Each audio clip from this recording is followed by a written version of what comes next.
The conference room smelled faintly of industrial carpet and burnt coffee, the kind of odor you can never quite scrub out of a corporate building in downtown Chicago.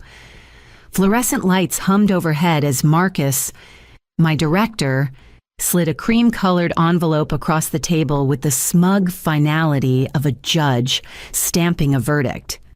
"You're lucky we're even paying out your PTO," he said, leaning back in his chair. His grin was wide, rehearsed, meant to look casual but steeped in control. "Just remember, we'll handle your references. Be careful about the story you try to tell out there." He waited for me to flinch. He wanted panic, a nervous laugh, a plea, maybe tears. I gave him nothing. My fingers brushed the envelope. I tucked it neatly into my notebook without unfolding it. Then I reached inside the same notebook and pulled out a slim USB drive, matte black, scratched on one side. I set it down on the table, quiet as a coin. "Good," I said, voice even. "Then you'll also remember who signed off the architecture you're trying to sell." For a fraction of a second, his face shifted. The smirk faltered. His eyes flickered to the drive, then back to me. He covered it quickly with a laugh that was too sharp at the edges. "It's just business. Celine," he said. Nothing personal. The words were meant to dismiss me, but I could hear the strain under them. The air between us thickened, heavy with everything unspoken. I slid the USB back into my notebook, closed it, and stood. My chair scraped against the floor, a clean break. He didn't move to shake my hand. I didn't offer mine. I walked out with the same steady pace I'd used walking in, except this time the weight of the room had shifted. In the hallway, the chatter of open-plan cubicles reached me like static. Phones rang, keyboards clicked, but it all felt distant, a soundtrack to someone else's life. I adjusted the strap of my bag over my shoulder and pushed open the glass doors. The chill of the Chicago street wrapped around me, crisp and honest in a way the office air had never been. I didn't look back as I stepped into the flow of pedestrians. The envelope sealed in my notebook, the war already tilting in my direction. Ahead of me waited the desk I still had to clear, and the final walk through rows of people who would pretend not to see me. When I reached my desk, the lock screen was already frozen on the company logo. I typed my password out of habit, though I knew the answer before the rejection flashed back at me. Slack had logged me out. My inbox had been wiped clean. Someone upstairs had pressed the delete button the moment I stepped out of that room. A badge swipe at the corner of the desk confirmed it access revoked. The quiet sting of erasure set in, around me. The floor carried on with a brittle rhythm, keys clacking, phones ringing, chairs creaking. Not one person raised their head. Most had perfected the art of pretending an emptying desk didn't exist, except Jonah.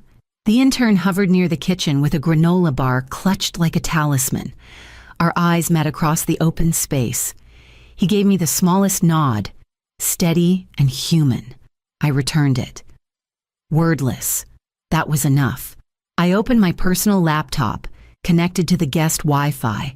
My fingers moved automatically, as if they'd rehearsed this moment for months. First, an email to Legal Formal, polite, requesting a documented record of my authorship on the proprietary modules I had written over the last 18 months. Words like clarification and alignment wrapped the edges, but beneath them lay a charge waiting to detonate. Then a second email. This one to myself. A stripped schematic of the system's architecture, clean, sanitized, nothing that could be mistaken for proprietary code, just the bones and arteries of what kept Nexora alive, the balancing acts and pressure valves no one else even knew existed. I hit send and closed the lid. Packing took minutes.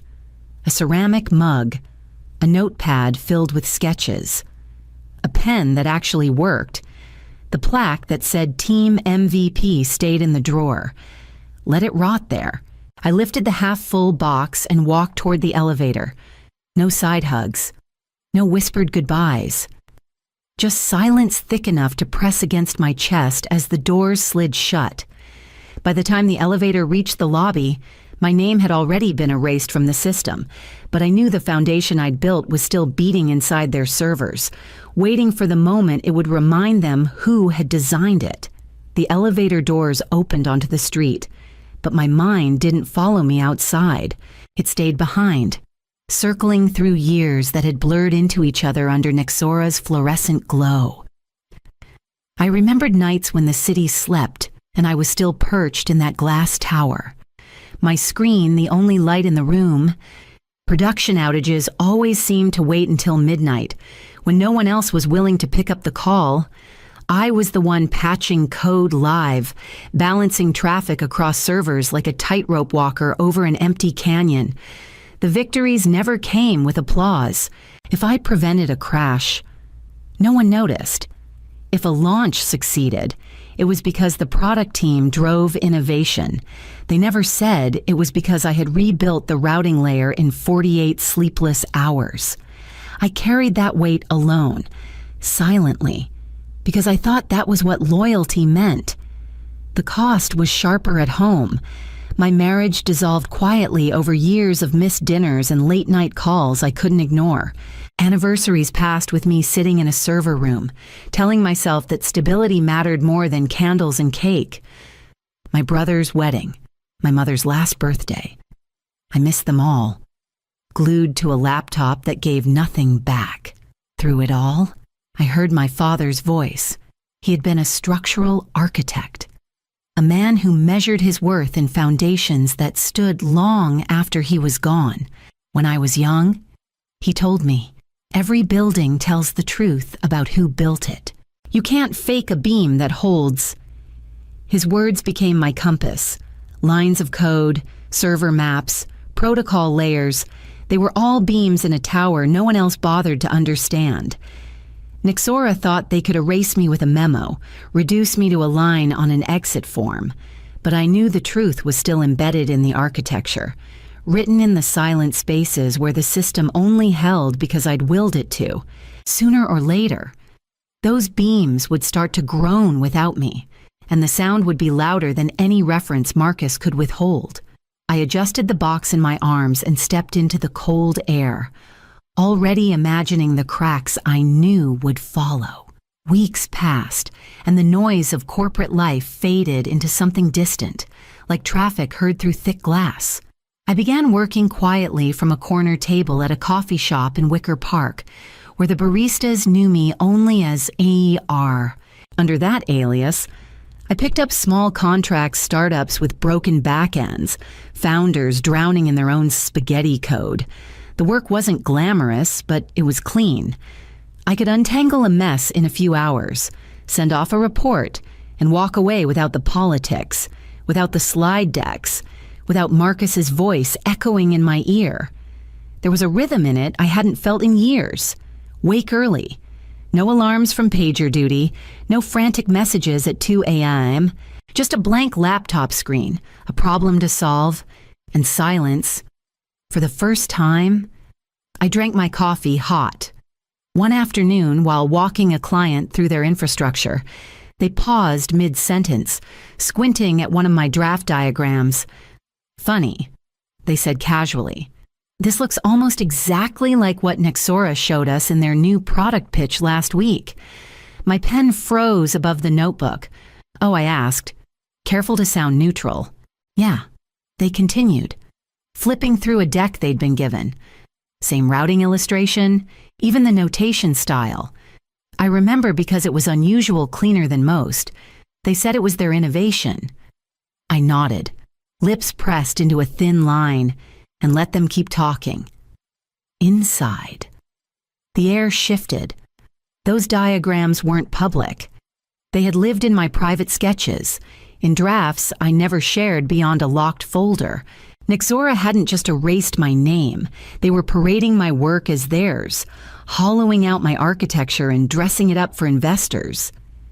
I closed the notebook slowly and forced a small smile, pushing the conversation back to their own system.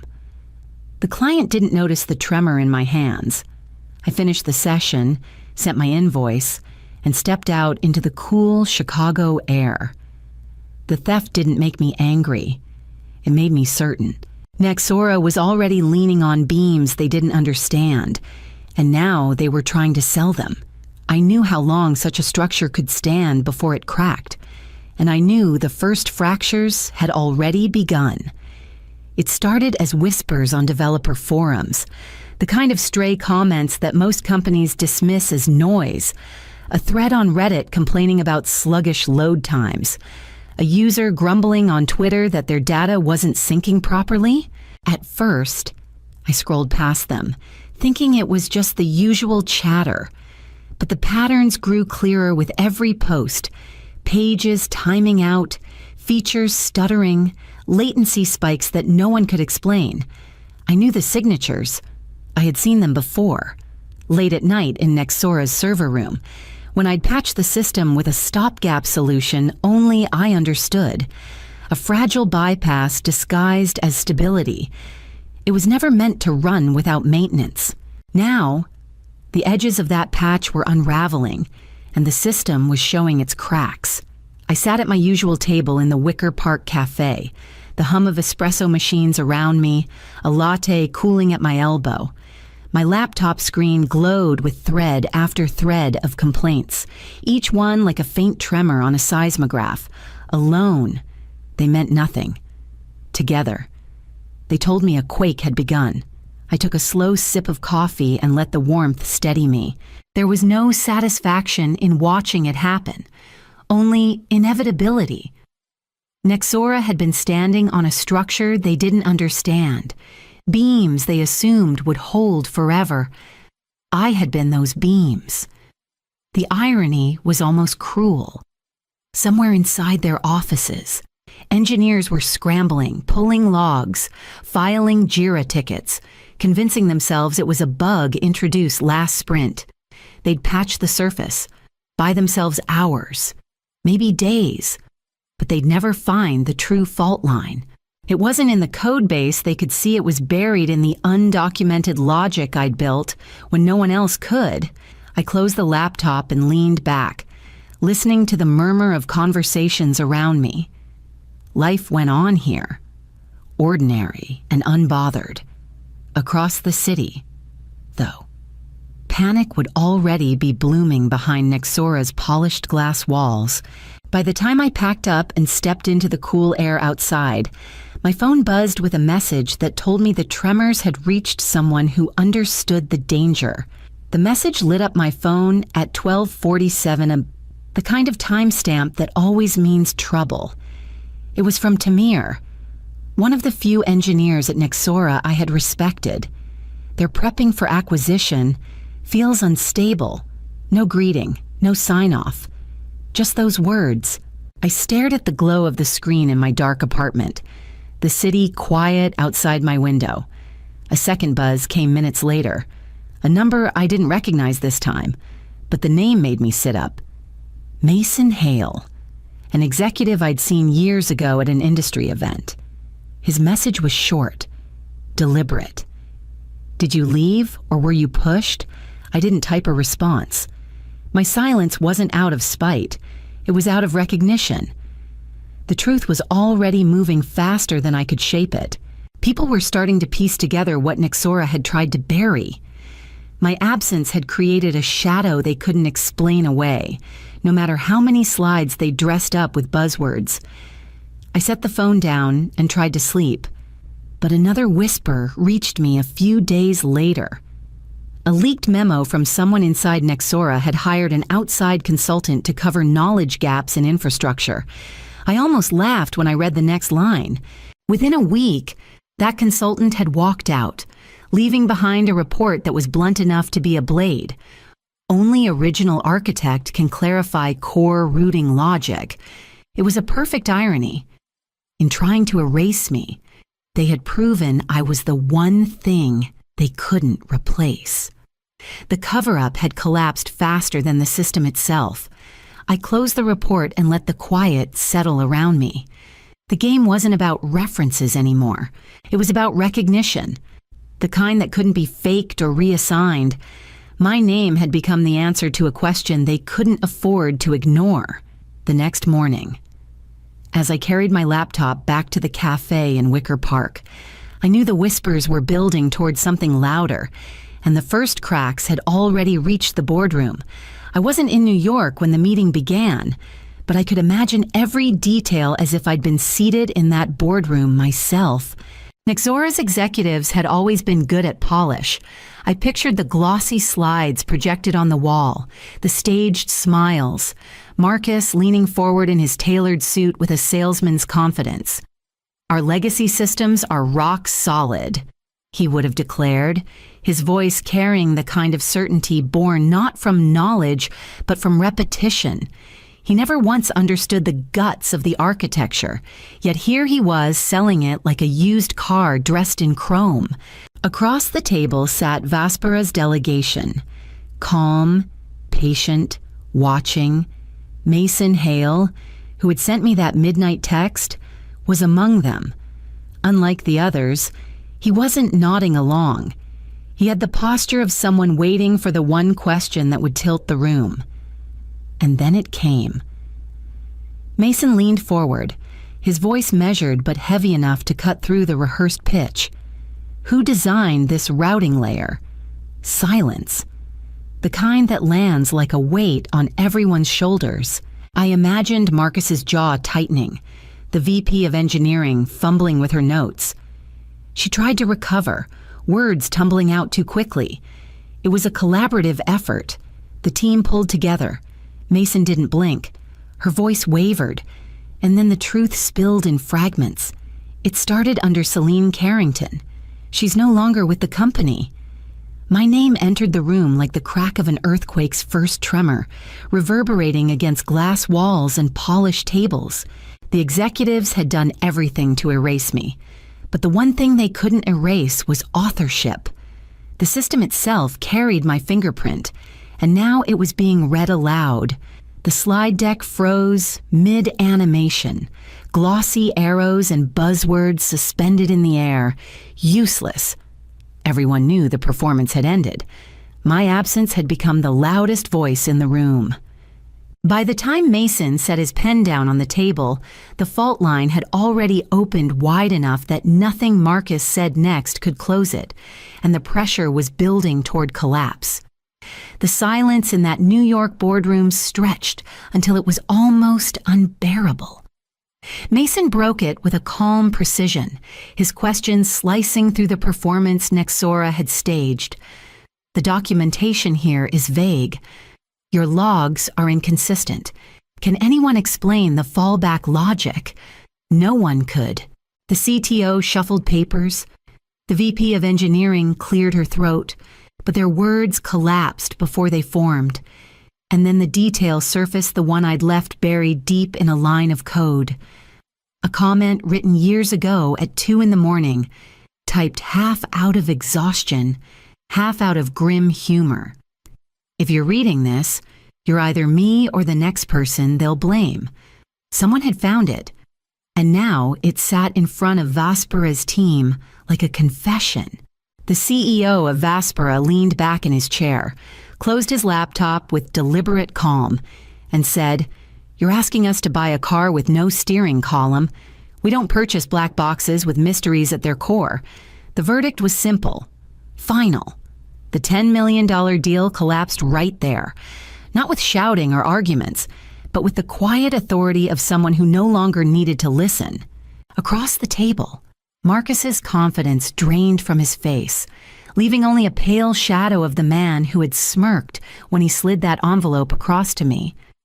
Around him, Nexora's leaders sat frozen, their pitch decks useless, their practice lines shredded by a single question they couldn't answer. Meanwhile, I sat in a Chicago cafe, unaware of the exact moment the deal died, but feeling its tremor anyway. My phone buzzed against the wooden table, screen lighting up with a subject line stripped of pleasantries. Urgent consult request. Immediate. I stared at it. coffee cooling at my side, and let the weight of inevitability settle. The room I had left behind was calling me back, not because they wanted me, but because they had no other choice. I tapped the screen once, closed the message without replying, and folded my laptop shut, knowing the next move was already mine to make. The conference room was soundproofed, walls lined with glass that blurred the Manhattan skyline. I stepped inside with my laptop under my arm, the air heavy with expectation. Mason was already there, calm as always, and beside him sat Vespara's CEO, watching me with a stillness that felt almost surgical. I didn't bring slides. I didn't need them.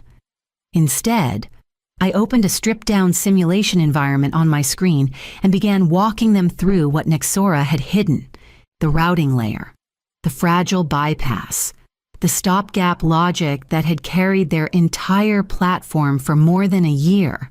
My voice stayed steady, clinical, as I showed them how it held together under pressure and how easily it could fail without the knowledge of its maker.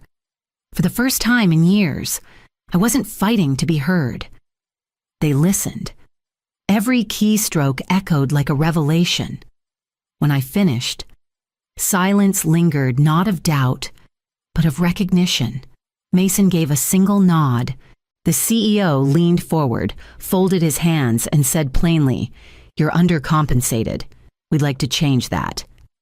He slid a term sheet across the table. VP of Engineering. Full autonomy. Equity matched to my standards. No restrictive clauses. No non-competes. Freedom built into the contract itself. I let the paper rest in front of me, scanning the lines. The numbers mattered less than the fine print. At the bottom, I added my own condition. No savior press release. I don't need to be their headline. The CEO considered me for a beat, then nodded once. Done. I signed, closed my laptop, and rose from the table. As I stepped into the hallway, the weight that had clung to me for years loosened, leaving room for something I hadn't felt in far too long. On the flight back to Chicago, I looked out the window at the patchwork lights below, already thinking about what kind of foundation I would build next. The aftermath at Nexora unraveled quickly. Marcus vanished on what the company called stress leave, though everyone knew what it meant. HR scrambled with forms and frantic calls, begging anyone to step up for knowledge transfer. Slack threads multiplied by the hour, filled with messages that read more like confessions than updates. Does anyone know what Cellini built? Can anyone explain the routing fallback? No one could. While they drowned in the silence I left behind, I sat in a sunlit bakery in Chicago, a croissant flaking beneath my fingertips. The smell of butter and coffee wrapped around me, simple and grounding. For the first time in years, I wasn't watching a clock or bracing for an outage. I let the morning stretch, each bite proof that life could exist outside the noise of systems and boardrooms. The term sheet was signed, tucked neatly in my bag, but I didn't feel the urge to celebrate with champagne or gloat about what had collapsed without me. What mattered wasn't revenge, it was release. And in that release, something new began to take shape. Instead of throwing myself back into another war, I started drafting a different kind of blueprint. With my role at Vespara secure and equity guaranteed, I reached out quietly to a few women engineers I had mentored over the years. The ones who had whispered to me about burnout, about being overlooked, about building in the shadows. Together, we began sketching a mentorship network, a place where their names couldn't be erased as easily as mine had been. Looking out the bakery window at the steady stream of pedestrians, I felt the clarity settle in my chest. They thought deleting my name would bury me. Instead, it planted a seed, and seeds don't stay underground forever. I folded my notebook shut, finished the last crumb of croissant, and stepped into the morning with the sense that I was finally building something stronger than the ruins I had left behind.